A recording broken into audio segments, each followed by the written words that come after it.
मेरी तरफ से फैक्टफुल टीवी में आप सब दोस्तों को अस्सलाम वालेकुम। दोस्तों, हर मुल्क में कोई ना कोई ज़बान बोली जाती है। हर मुल्क किसी न किसी ज़बान का मालिक होता है। हर मुल्क की कोई ना कोई अपनी ज़बान होती है। चाहे वो मुल्क 15 साल पहले आज़ाद हुआ, चाहे वो मुल्क 20 साल पहले आज़ाद हुआ, उस मुल्क में रहने वाले उस मुल्क की जो ज़बान है उसको प्रमोट करते हैं। जैसे पाकिस्तान की ज़बान उर्दू है, इंडिया की ज़बान हिंदी है, बांग्लादेश की ज़बान बांग्लादेशी है।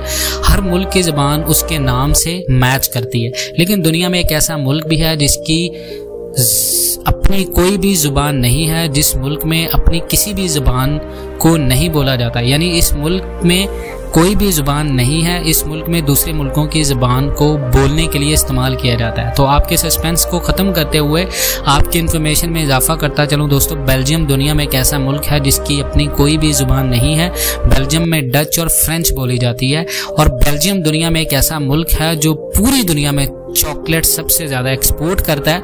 और इससे भी ज़्यादा हैरानगी की बात यह है कि बेल्जियम दुनिया में एक ऐसा मुल्क है जो बिना गवर्नमेंट के 590 दिन तक चला।